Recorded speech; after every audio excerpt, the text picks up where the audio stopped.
Well, yes, it's going to be a limited field, but it's not the limited field that's going to be a catalyst to project the game of golf on a global basis.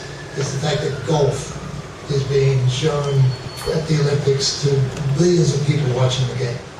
I truly do see that the game of golf, which is already starting to take off in third world countries, especially in the Asian market, the Central American market, Brazil, Peru, Chile, Argentina, those countries are starting to embrace the game of golf. I think what's going to happen with the game of golf in the third world countries is what happened to tennis when tennis came to the Olympics. And you guys will know better than I. Was that 92 or 96? I think it might have been 92. But when tennis came back, 88. So, okay. When tennis came back into the Olympics, all of a sudden there was a huge spike in the popularity of the game around the world. So when you look at it from a pure global perspective, golf would be a huge benefactor of that.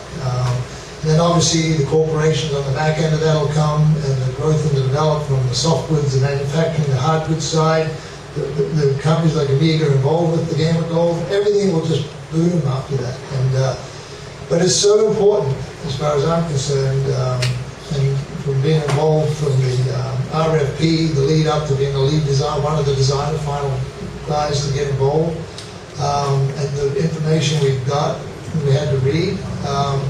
It's so important that the success of 2016 Golf Olympics is a success.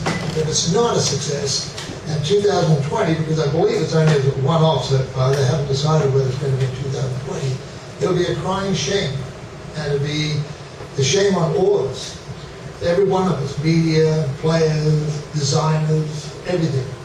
If we fail not to get golf back into the Olympics for 2020 onwards. And that's an important factor, and I was saying this leading into my presentation down in Rio to the IOC members, the importance of that. So it's crucial that you look at the long-term picture, not just 2016. And golf needs it, quite honestly. Golf needs an injection right now. It's dead in America. It's probably got a negative growth rate in the United States, a positive growth rate in a lot of other parts of the world that you wouldn't think of. But when you start seeing it lead up to 2016 and the results of 2016, I think it will be a shot in the arm for the game. Look, I mentioned before I would love to play. I'd probably give my right arm to go out and have the opportunity to play for my country. I did in the World Cup many years ago, but in golf we haven't had that opportunity to do that on a regular basis. To play in the Olympics, I'm an athlete. I love watching the best perform their best. I love to compete against those individuals, but I don't see myself personally being there to be able to play, but believe me, my mind and spirit and my heart wish I was walking out of that first tee at some stage and, to hit that first tee shot representing the country.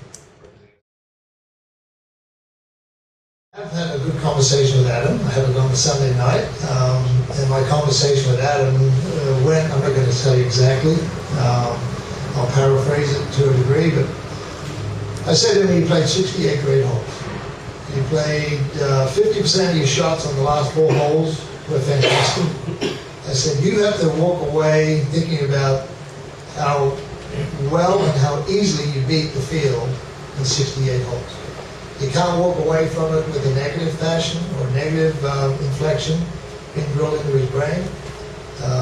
Because the other thing I said to him, Adam, if you want to be at the top of the heap, if you want to be one of the top players in the world, like any corporation wants to be the top corporation in the world, you are going to get your knocks.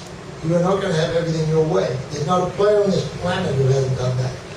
It's happened to me, it's happened to Palmer, it's happened to Nicklaus, it's happened to Trevino, Floyd, Watson, Tiger Woods. Everybody, when you put yourself up there in that upper echelon, you're going to get those things happening.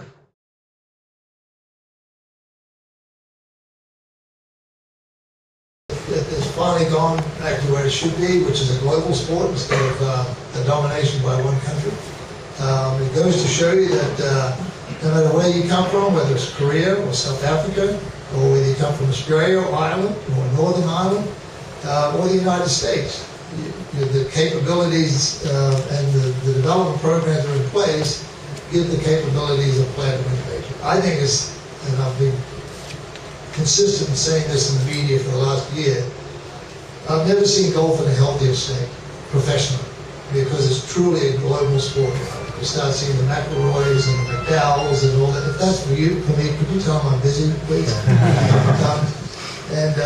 So you're seeing a very much of a diverse cross-section of countries and locations around the world, really. And I think it's fantastic for the game. I really, really do.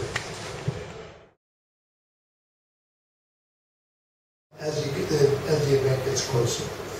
The game of golf, when you start talking about what happened, let's just say what happened with Adam and Ernie, and the importance at the end of the day was that gold medal. I think you'll see that the guys will be reacting exactly the same way. They're vying they're working extremely hard within themselves for that victory. And I've always said, no matter whether it's a regular tour event or a major championship, you feel the same way because you want to win. And I think that will all come out in the years to come. And we haven't had golf in the Olympics for over 100 years. And I think the energy will be rejuvenated as 2016 gets closer and closer. And as the golf course takes development and you have these promotional stages and about promoting the game of golf and the golf course open, there might be an exhibition match, there's going to be an exhibition tournament there the year before, I believe. So all these things will start putting the importance on that golf being back in the Olympics. Greg, there's a bit of Australian-British rivalry going on. You're liking the fact that we're sitting about 10 places higher than Great Britain on the medal tally? Well, I think they've kind of handed our rear end to us in cricket in the last year or two, so I think at the end of the day, it's not of course we all want to be the number one medal winners. Of course we all want to win the most medals we can possibly can as a country. But at the end of the day, it's the spirit of the way it's being conducted. It really has been. I love rivalries. Some of my best friends are from New Zealand and South Africa. We all give each other big needles when we're playing rugby or playing cricket. And I think that's important.